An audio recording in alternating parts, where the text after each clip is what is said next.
Hi, welcome to Codex. Today we are happy to welcome Elina Robeva, an assistant professor at the University of British Columbia in Vancouver. Dr. Robeva earned a bachelor's degree from Stanford, a master's degree from Harvard, and a PhD from Berkeley, where she studied under Bert Sturmfels and was awarded the Bernard Friedman Memorial Prize in Applied Mathematics. She was next an NSF postdoctoral fellow at MIT before joining the faculty at the University of British Columbia in 2019. She's been granted a number of prizes and awards, including the SIAM Applied Algebraic Geometry Early Career Award and a handful of medals at the International Mathematics Olympiad. When accepting her award from SIAM, she gave a talk on many topics that would be of interest to the Codex audience, which she'll expand upon today. Her research interests include mathematical statistics, machine learning, combinatorics, multilinear algebra, and applied algebraic geometry. So take it away. Great. Thank you so much, Emily, for the invitation, and thanks everyone for coming. So today I'll tell you about orthogonal and incoherent tensor decomposition, and I'll explain what all of these things are. So let me start by first saying that tensor decomposition is a problem that has had many applications in the recent past. So first of all, tensor decomposition, there's many different ways to do it, and the type that I'll be talking about today is called CP decomposition. And all of the different ways to decompose tensors try to generalize matrix decomposition. So matrix decomposition expresses a matrix as a sum of rank 1 terms. Like you can think about SVD, but basically every time you write a matrix as A times B, that's kind of the same as writing it as a sum of rank 1 terms, where you take the first column of A times the first row of B plus the second column of A times the second row of B, and so on. So one way to think of matrix decomposition is as expressing a matrix as a sum of rank 1 terms, and this is exactly what tensor CP decomposition is. It expresses a tensor as a sum of rank 1 tensors, which I'll define later, but they're basically outer products of tensors. And this type of decomposition has had many applications in machine learning and statistics, signal processing, geometrics, neuroscience, sports, and so on. So here, one of the very interesting applications is this one. It comes from signal processing, where you imagine you're in a room. I think it's called the cocktail party problem. Not sure, not 100% sure. So you have a room and there's many different microphones and there's many different people speaking at the same time, or maybe many different instruments playing at the same time. And you record the signal from all the microphones, and then you want to decompose it. So you want to find, what each instrument, what sound each instrument is giving rise to, or what each person is saying. So you want to sort of decompose these voices. So that's one way to do this is via tensor decomposition. And there's lots of other applications like topic models, which I'll talk about in a little bit as well. Okay, so what are tensors? So tensors I will be thinking about as just multi-dimensional arrays of numbers, and there will be real numbers. And there will be two types of tensors. One is just a regular ordinary tensor, and the other one will be symmetric. Okay, so an ordinary tensor is just an n1 by n2 up through nd table of numbers, and because they will be real, this is the notation. So Rn1, tensor Rn2 up to tensor Rnd.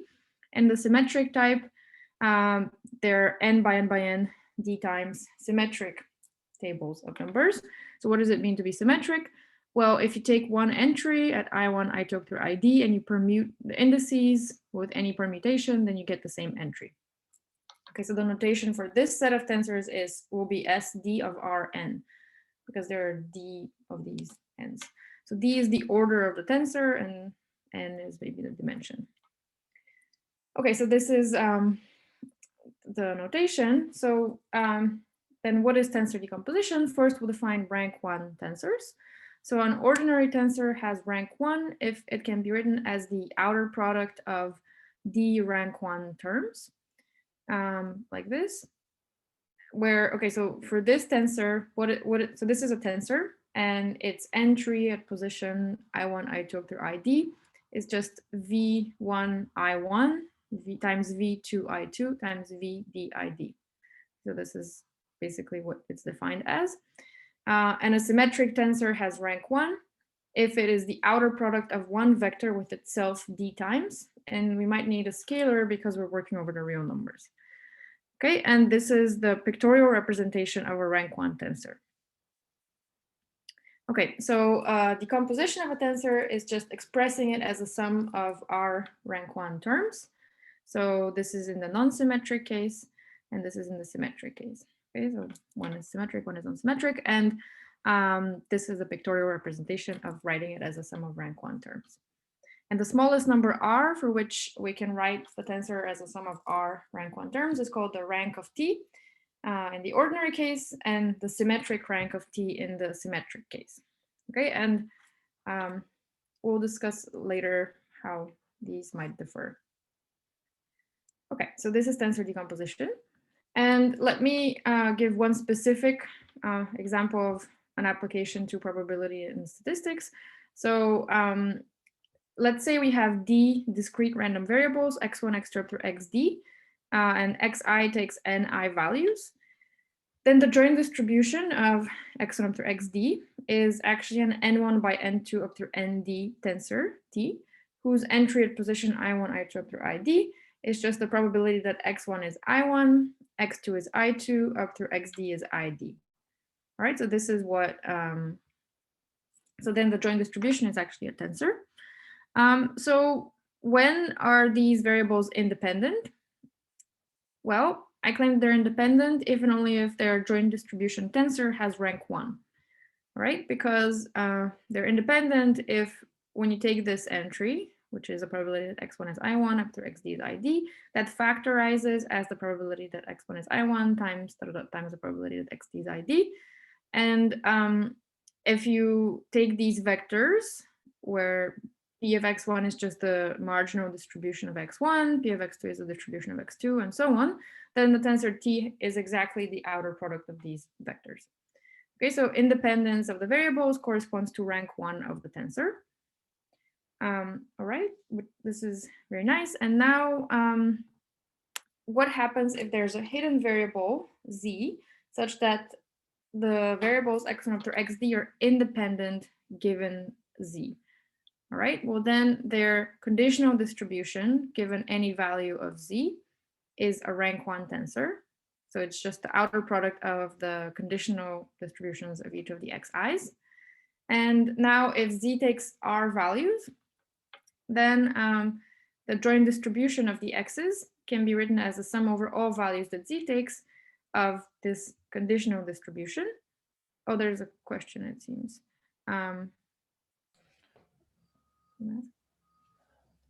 Yeah, I just wanted to quickly ask, it's clear that there is a rank 1 decomposition of the tensor when it's independent, but would all rank 1 decompositions actually mean that? Like if you had some other basis in which it was rank 1, you had some other tensor that was that?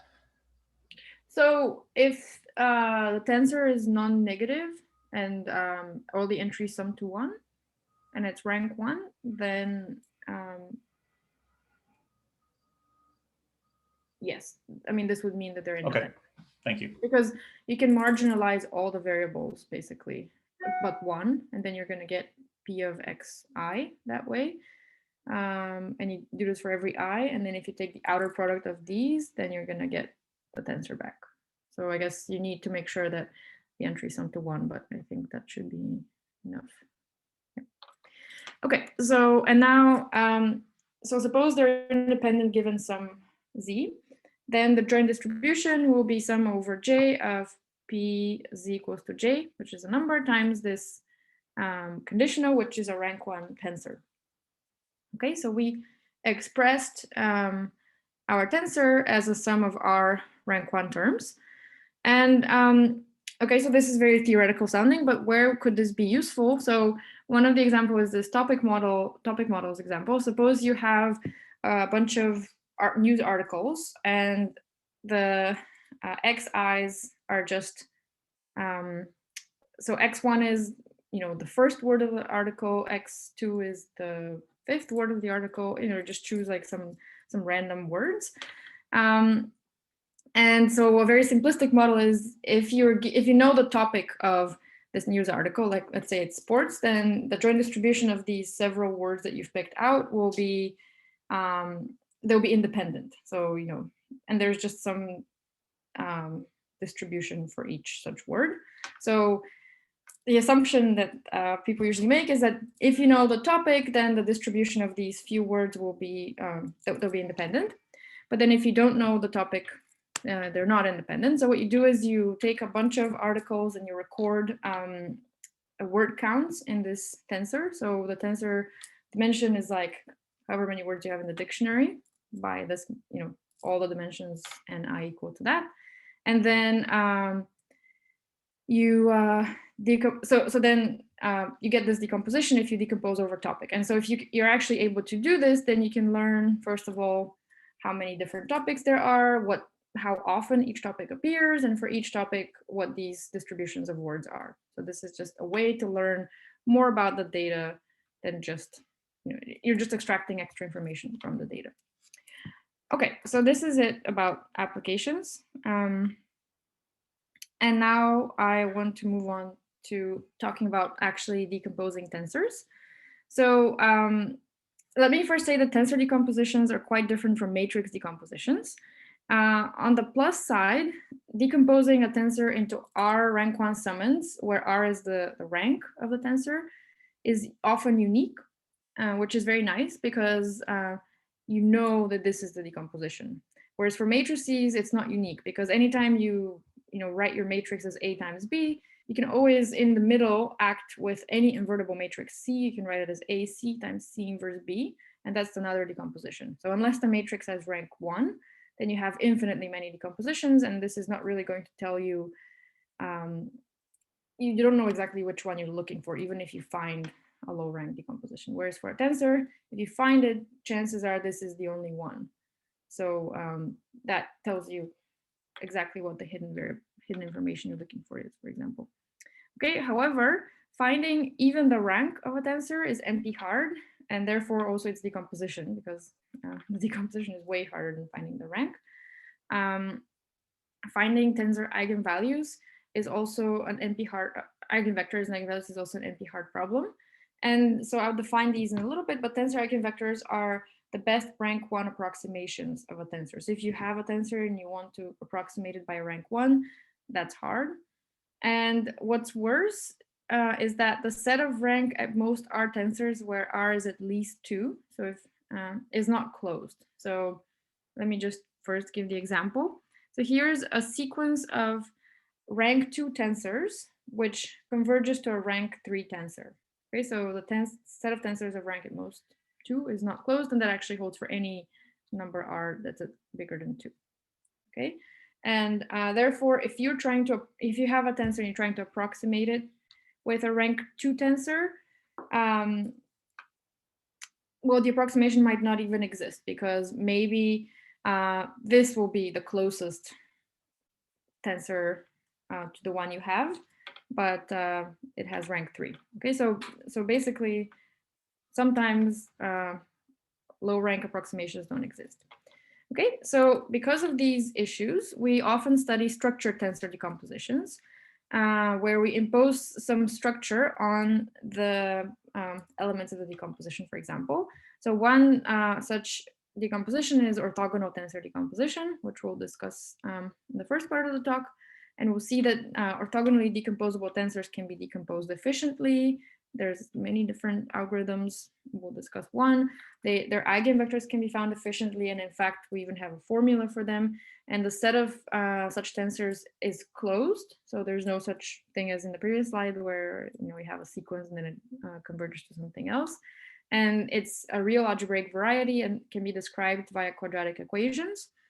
And also, if you perturb these tensors a little bit, then you can still decompose them. Okay, and afterwards we'll talk about potentially extending this set of tensors to higher rank tensors. And in particular, we'll talk about equiangular tight frame decomposable tensors, and we'll see that they can also be decomposed using the tensor power method. Okay, so let me first begin. And one way I like thinking about tensors is via symmetric polynomials. So this is not necessarily super useful for the applications, but it's a very nice way of thinking about symmetric tensors. And let me say that most of the talk will be about symmetric tensors because it's just easier notation, but a lot of things extend to the non-symmetric case. Okay, so let's say we have a symmetric tensor of order d and dimension n, then one can represent it by a homogeneous polynomial ft of degree d in n variables. Okay, so for example, for matrices, this is just a quadratic form. So the polynomial ft is exactly x transpose tx, where x is just a vector of variables. And it can be written as the sum over ij, tij, xi, xj. And if you take a general tensor of order d, then you can, the corresponding polynomial is precisely the sum over all indices i1 up to id of ti1 up to id times all these variables xi1 times xid. And one way to think about this is for the matrix, you take the matrix and you multiply with a vector along on the left and on the right. But for the tensor, we're going to multiply by a vector on along all d sides, all d dimensions. So that's why it's going to have degree d. Okay, so that's the polynomial that comes from the tensor. And because the tensor is symmetric, they're actually, the polynomial carries all of the information for the tensor and vice versa. Okay. All right, so then if you look at a rank 1 symmetric tensor T, so it equals to lambda v to the tensor power d, then the corresponding polynomial is actually going to be lambda times this linear form, x dot v to the tensor power d. So it's just x1 v1 plus x2 v2 plus xn vn. So that's our rank 1 tensor. And then if you have a tensor decomposition, so you express the tensor as a sum of r rank 1 terms, then the corresponding polynomial is just a sum of linear d powers of linear forms. So it's lambda I times this x dot vi to the tensor power d. All right, so this is just a nice way of thinking about tensors, and we'll see later that also if you think about eigenvectors, it's still quite nice. Okay, so what is orthogonal decomposition? Well, a symmetric tensor is called orthogonally decomposable, sometimes ODECO, if you can write it as a sum of r rank 1, symmetric rank 1 terms, but the vectors v1 up to vr have to be orthonormal. Okay, so we impose this extra structure, and in particular, because there are at most n orthonormal vectors in Rn, then r has to be at most n. Okay, so this is a tensor of rank at most n. And let me just say that this is actually quite a low rank, because if you pick a random tensor in this space, then its rank will be order n to the d minus 1. So it will be much higher than n. So unless d equals to 2, but if d is more than 2, it's n to the d minus 1 is larger than n. Okay. So why are we looking at these particular tensors? Well, first of all, I want to show you that every symmetric matrix is orthogonally decomposable, because by the eigen decomposition, you can write it as v transpose lambda v, where v is a matrix whose rows are these vectors u1 up to vn, and the lambdas are the eigenvalues, and the vi's can be chosen to be an orthonormal basis of eigenvectors. And we can expand this as sum over I, lambda I, vi transpose, which is the same as lambda I, vi to the tensor power 2. And now for another example is just take a diagonal tensor. So it's just, let the vi's be the standard basis vectors and take this tensor and put ones on the diagonal. Okay, so that's a very simple orthogonally decomposable tensor. Okay, so how can we decompose these tensors? Well, one way to do it is via the tensor power method. And to explain this, I will tell you about tensor eigenvectors.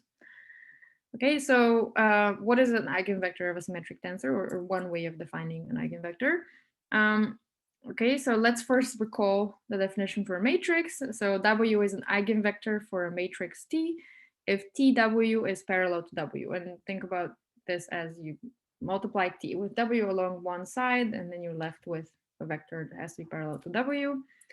And now if you take an n by n tensor, W is an eigenvector if TW squared is parallel to W. So what's TW squared? Well, you take the tensor, which is a cube, and you multiply with W along two sides.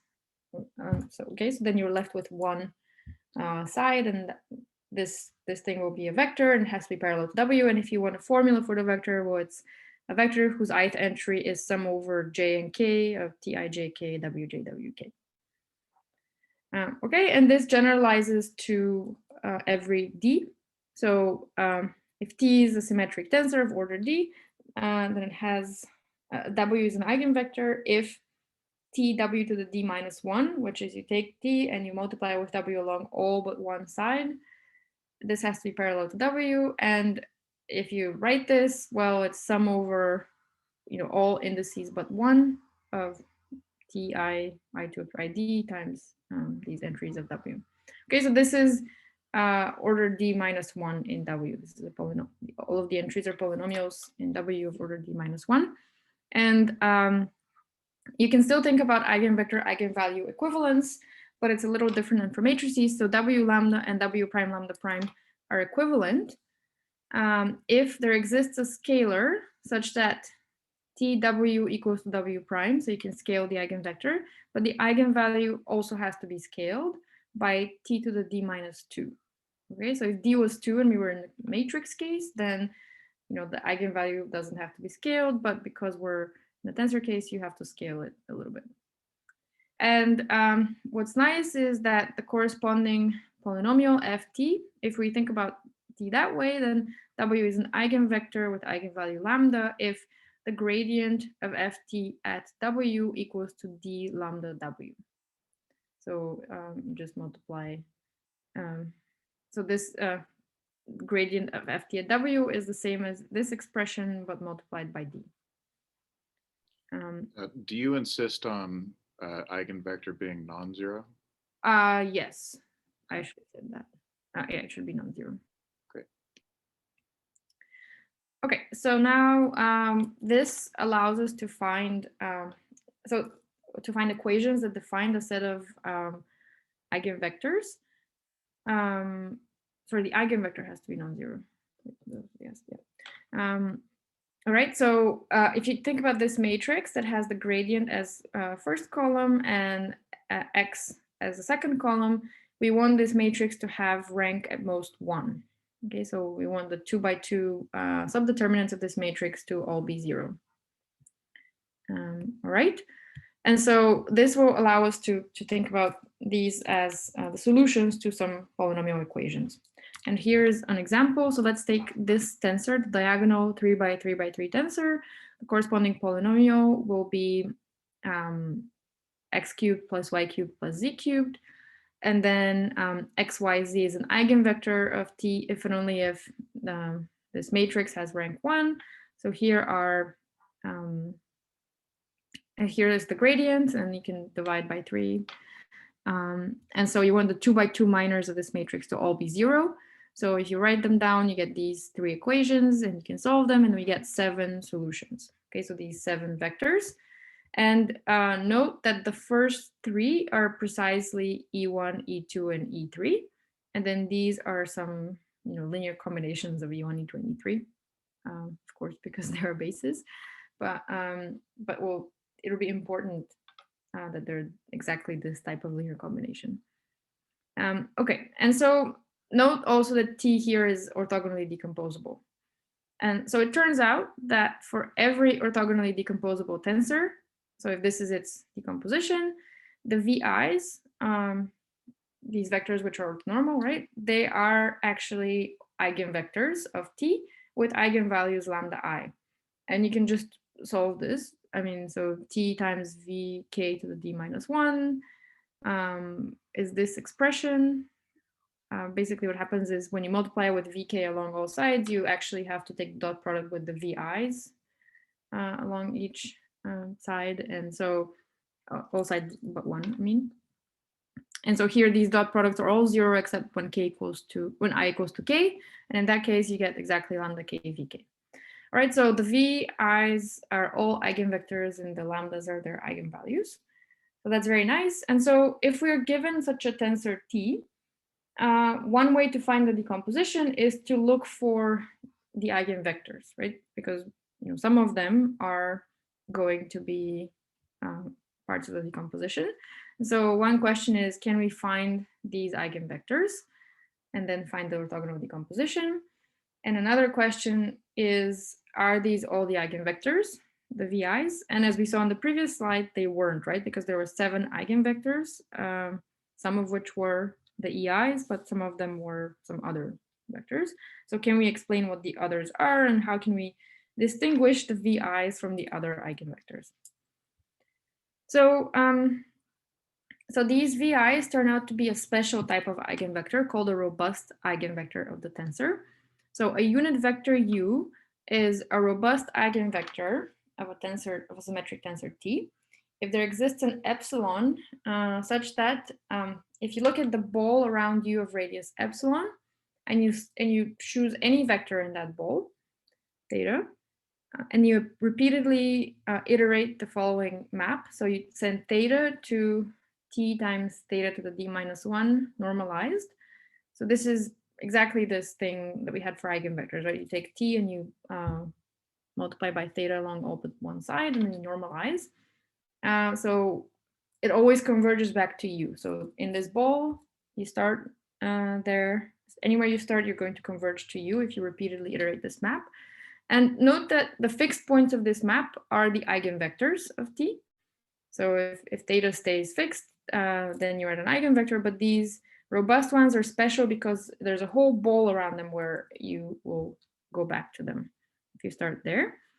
And so it turns out that if you take an orthogonally decomposable T, where the VI's are orthonormal here, then the set of theta, which do not converge to one of the VI's under repeated iteration of this map, has measure 0. So basically, wherever you start, with probability 1, you will get to one of the VI's.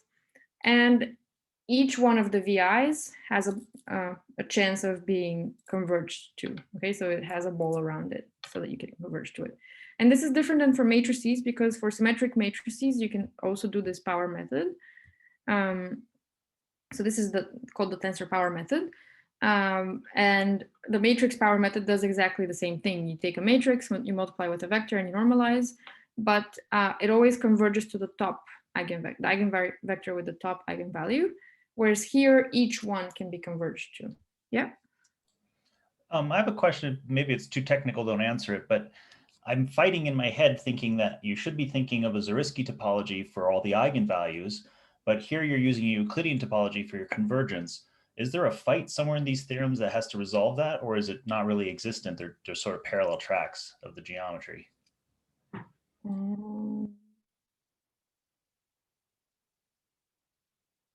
I don't know. I haven't thought about that.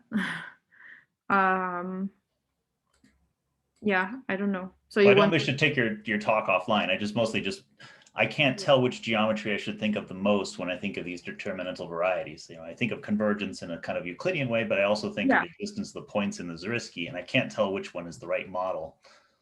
So well, for this convergence, it seems that the Euclidean topology is fine. Okay. Yeah, I haven't actually thought about the two. Okay, well, thank you. I didn't mean to stop. That's fine. Okay.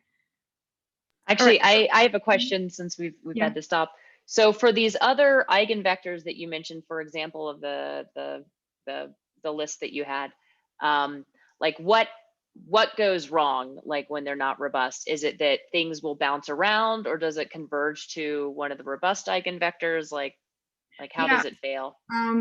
So basically, okay, one way to think about this, and this is how you prove this theorem. So let's say that the VI's are just the standard basis vectors, because you can always take a transformation and just think of them as the EI's. And now you start off with some theta, and also let's take all the lambdas to be 1. okay, because this matters. So now if you start off with a vector theta and it has a unique largest value, so an absolute value, okay, so then let's say theta 1 is the largest of, absolute value of theta 1 is the largest one of the absolute values of its coordinates, then you're going to converge to E1. So this is what happens. So if you take T to be the diagonal vector tensor with all ones, and you start off with a vector whose largest entry and absolute value is the first entry, then you will converge to E1. And what happens is then if two entries of theta are equal in absolute value, then you will converge to, let's say E1, theta 1 and theta 2, then you're going to converge to E1 plus E2, or some kind of linear combination of E1 and E2, and so on. So this is what happens. You always converge to something, but it depends on theta, I guess, obviously where you start. And if several values are equal, like k, then you're going to converge to some linear combination of those k vectors. Yeah, so that's what happens. I think I might have a, oh yeah, so this algorithm, so this theorem gives rise to an algorithm, which is kind of clear, I guess. You start off with an Odeko tensor, orthogonally decomposable tensor, and then you choose random points theta, and you will converge to one of the VIs, and then it's easy to find the corresponding lambda I by multiplying T with this VI along all sides. That actually will give you lambda I. And then you can subtract this term. So you're sort of deflating it, and at some point it will become 0, and then you can stop. So that's the tensor power method. And yeah, you iterate this map, and you can also think of it as taking the gradient of the corresponding polynomial ft and normalizing. Okay, so this is tensor power method, and I'll have a picture of all of the eigenvectors, but maybe in a bit. Okay, so oh yeah, so one thing that I was mentioning also in the beginning is that if you start off with an orthogonally decomposable tensor and you perturb it a little bit, where this E is some noise tensor which has Frobenius norm some epsilon, then the tensor power method will still recover the lambdas and the V's up to error epsilon for each one of them. And so this is nice. And another thing I wanted to mention is that there are other ways to decompose such tensors. For example, you can just like take slices of T, two-dimensional like matrix slices, or even linear combinations of those, and their eigen decomposition will be exactly, it's going to give you the VIs, not the lambda i's, but the VIs, and then you can find the lambda i's, or you can do an optimization problem where your variable is, you know, an orthogonal matrix, of course, with columns the VIs, and then try to find them this way. Okay, so now I'll go back to the question of what are the rest of the eigenvectors. So remember, recall that the eigenvectors are just the solutions. I guess they have to be non-zero here. All vectors such that this matrix has rank at most 1. So it was shown by Sturmfors and Cartwright that if a tensor has finitely many eigenvectors, then their number is precisely this number. So d minus 1 to the n minus 1 divided by d minus 2. And okay, so the numerator is divisible by d minus 2, right? So it's 1 plus d minus 1 plus d minus 1 to the n minus 1. And so this formula works for matrices too, because if d equals to 2, or in the case of a matrix, and you can cancel out the factor of d minus 2, and what you're left with is exactly n on top. So if you want, you can check that. Okay, and so if we're in the case of 3 by 3 by 3 tensors, d and n are both 3. So this becomes 2 to the 3 minus 1 divided by 1, which is exactly 7. And that's how many we had in that example. Okay, so it turns out that for orthogonally decomposable tensors, they also have exactly this many eigenvectors. And we can give a formula for them. So this looks very complicated, but let me try to parse it. So we have the VIs, they are eigenvectors. And then all the other eigenvectors are linear combinations of these VIs. So what you do is you take some number k, which is between 1 and n. So this says how many of the VIs you want to take in the linear combination. And then you take k of them, and then you take a linear combination whose coefficients are given by these lambdas to some weird power, and these etas are roots of unity. So this is just a formula for all the eigenvectors in terms of the VIs. And so here's our example from before. If k equals to 1, we just take one of the EIs, and so a linear combination of 1, and we get these 3 vectors here in projective coordinates because it doesn't matter what the scaling is. And then if k equals to 2, we take sums of 2 of them, so E1 plus E2, E1 plus E3, and E2 plus E3. And because their lambdas are all 1, and these etas were d minus second roots of unity, you don't need any coefficients. And then when k equals to 3, we take sum of all 3. And here is the picture of, I guess, the simple picture of these 7 eigenvectors. And I think that, yeah, maybe one can think about what happens. So basically this vector here, if E1 equals to, if theta 1 equals to theta 3, you would converge to that. But then if all 3 are equal, so if all 3 coordinates are equal, you will converge to this, the sum of all 3, E1 plus E2 plus E3. Yeah. So that's a, this eigenvector is, I don't know what's the name, detracting or repelling. I don't know exactly what the name was. Anyways, so this was it about tensor eigenvectors. I have a lot of other things to say. So one way, the way we've been thinking about these orthogonally decomposable tensors is using their parametric representation. You know, they're just given like this, where you take lambda and v and you send them to this tensor. But we can try to think about the implicit representation. So if I give you a tensor, can you check if it's orthogonally decomposable? And of course, maybe you can do the power method and do it that way. But we can also try to find equations that define the set of orthogonally decomposable tensors. So let me give you 2 ways of describing them. So the first way is just for order 3 tensors. So let T be order 3 symmetric tensor, real, and let's consider this product. So take 2 vectors x and y, and x star y is another vector, which is obtained by taking the tensor T and multiplying by x along the first dimension, y along the second dimension, and then you get a vector back. This is a vector. Okay, so it turns out that T is orthogonally decomposable if and only if this product is associative. So x star y star z equals to x star y star z for every 3 vectors x, y, and z.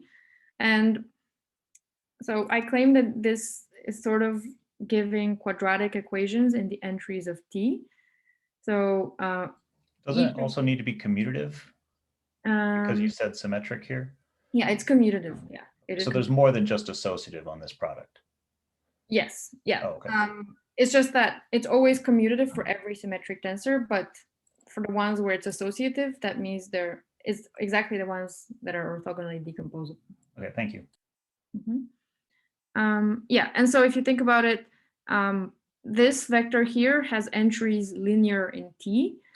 And then if you do it one more time, this is a vector whose entries are quadratic in T. And same on this side, but it's just a different quadratic function of the entries of quadratic polynomial of the entries of T. And indeed, you can actually represent the set of orthogonally decomposable tensors using quadratic equations. So this is another way to think about them that is equivalent to the previous one, but this is for every D. So take a symmetric tensor of order D in dimension n, and you consider this contracted tensor. So T bullet T is you take T and you multiply it with itself along, let's say, the first dimension. Okay. So if it was a matrix, you're going to do T times T transpose or T transpose times T, but now you have a tensor. So the remaining object is also a tensor. that has 2 times d minus 1 dimensions or sides. So, okay, and a priori it's symmetric if you permute some of its first t minus 1 indices, because t was symmetric itself, or if you permute the last t minus 1 indices. And it turns out that t is orthogonally decomposable if and only if this tensor is fully symmetric. So you can permute any indices and you are still orthogonally decomposable. And here is an example. So we know all symmetric matrices are orthogonally decomposable. And indeed, if you consider, if you take T bullet T, which is, let's say, T transpose T, this is always symmetric. And so this theorem is obvious for matrices. But what happens for, so there's no equations for matrices, which is true because every matrix is orthogonally decomposable. But now what if T is an n by n by n symmetric tensor? Then there are equations. So let's take, so this guy has to be symmetric. So its I, j, k, lth entry should equal to its k, j, I, lth entry. And that means these two quadratic polynomials in T have to be equal. And this is how we can get all of the equations that define the set of orthogonally decomposable tensors. Okay, and again, this is interesting because this set is closed. I mean, this is if and only if you satisfy the equations, if and only if you are orthogonally decomposable. Okay, so this was it about symmetric orthogonally decomposable tensors. I want to say just a couple of words about the ordinary or non-symmetric case. So if you take just an n1 by n2 up to nd tensor, you can write its tensor decomposition like this. So these are rank 1 ordinary terms, however many there are. And such a tensor is orthogonally decomposable if for each of these dimensions, so all of the AIs have to be orthonormal, the BIs have to be orthonormal, the CIs, and so on. So for each of the dimensions, they have to be orthonormal. And these dimensions, n1 through nd, could be different. And so here is an example. If you take a matrix, so again, matrices are always orthogonally decomposable because if you take an n1 by n2 matrix, then you can do its singular value decomposition. So you write it as sum sigma I ui vi transpose or ui tensor vi, and the u's and the v's are orthonormal, right? So then every matrix is Odeco. And then again, you can take a diagonal tensor like this, and it's also Odeco in this non-symmetric way. And I'm not going to say very much about these because things are very similar, but you can also use the tensor power method to decompose them. You can also give a formula for their singular vector tuples as well. And the set of such tensors is again a real algebraic variety, and we know the equations that define it. They're very similar to the ones in the symmetric case. And something that I wanted to say is related to the Common conjecture. So the Common conjecture says the following. So if you take a symmetric tensor, you can write it at, you can find its rank. Okay, so this is just writing it as a sum of R rank 1 terms that are not necessarily symmetric. So let's say it has rank R. Then you can also find its symmetric rank. You can just write it as an R, as a sum of symmetric rank 1 terms. And the conjecture says that these two ranks are equal. Okay, so for a matrix, this is always true. If you have a symmetric matrix, you know, its symmetric rank and its rank are the same thing. But for tensors, this is not clear. And it's apparently not true. So there was a counterexample by Shitov in 2018, and he gave an 800 by 800 by 800 symmetric tensor of rank at most 903, but its symmetric rank is bigger than 903. So it's not very easy to find counterexamples, and this conjecture has been proven to be true in many cases, but not true in general. Okay, and what I wanted to say is that this conjecture is true for orthogonally decomposable tensors. So if you start off with a symmetric orthogonally decomposable tensor, then sorry, if you start off with a symmetric tensor, which is orthogonally decomposable in the non-symmetric manner like this, then it is also orthogonally decomposable in the symmetric way. Okay, so the other direction is obvious. If it was Odeco like this, then it's clearly Odeco in a non-symmetric way, but the direction where it's Odeco in a non-symmetric way, the symmetric way is not quite obvious, but it's actually not really hard to prove that it's true. So basically everything that we like about matrices works for orthogonally decomposable tensors. You know, you can decompose them, you can find the eigenvectors, you can find equations that define the variety, and the common conjecture is true. Okay, so that was it about orthogonally decomposable tensors. In the last few minutes, I want to talk about extending this.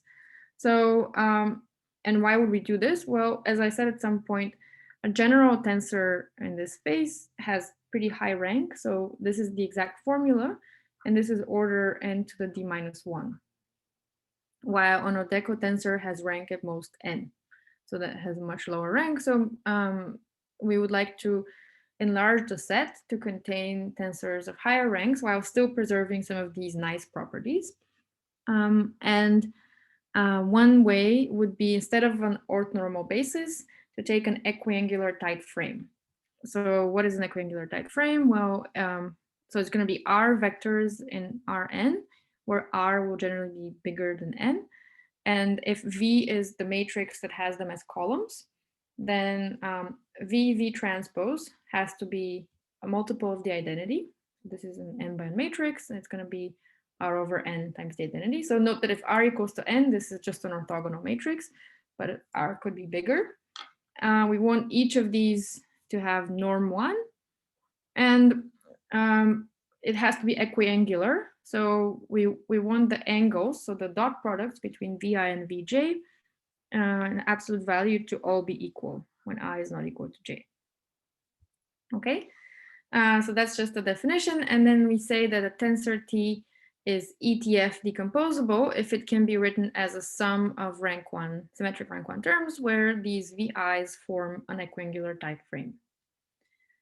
So here's some examples of these frames. So this is the Mercedes-Benz frame because it comes from the Mercedes-Benz logo of these 3 vectors, and the angles are all 120.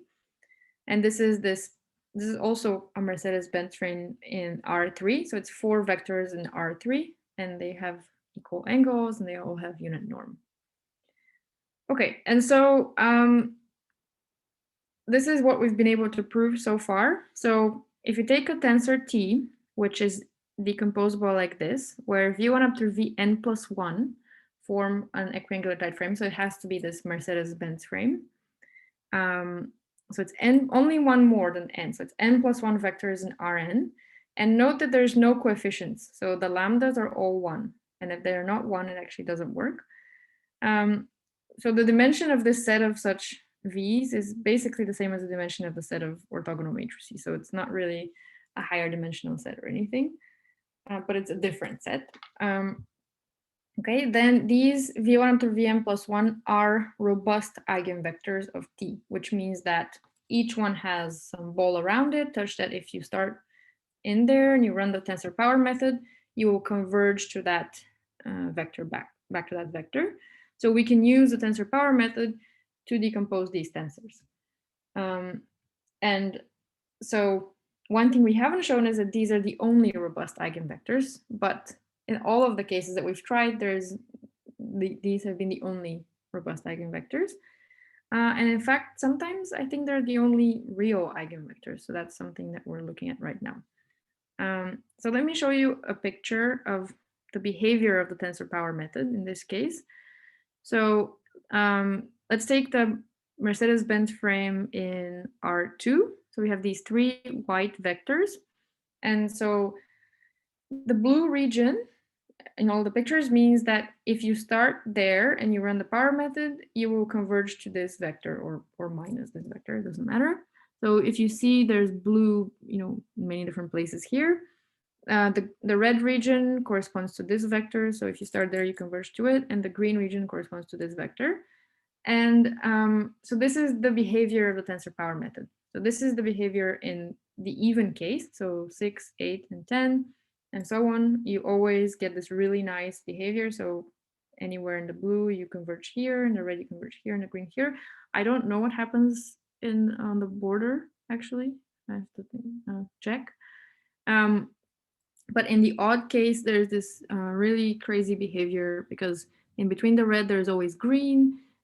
In between red and blue, there's green. In between green and blue, there's red. And if you zoom in more and more and more, there's more of these. So it's kind of like fractal behavior, but we're not quite sure. But in any case, we can show that there's some bow around it that is where you always go back to it. And it actually increases as you increase the order D. So, sorry, are the vectors that you have originally all at 120 and you just have them off of the canonical axes, or is it that they could all be a little bit out of line with their closest axis? You know what I'm saying? Like, is it just that you rotated it within those regions, or is it that they can actually be fuzzy on either end of it and they still converge? the vectors are exactly at 120. Okay. I mean, So it's just a rotation. And so in some sense, whatever you pick for the width of the blue part, it'll be the same width for the red and the green. Yeah. Oh, yeah. And also, if you rotate these white vectors all together, then the whole picture rotates. Okay. So yeah, this is the behavior, and it's a little different than the behavior for orthogonal tensors, which is why maybe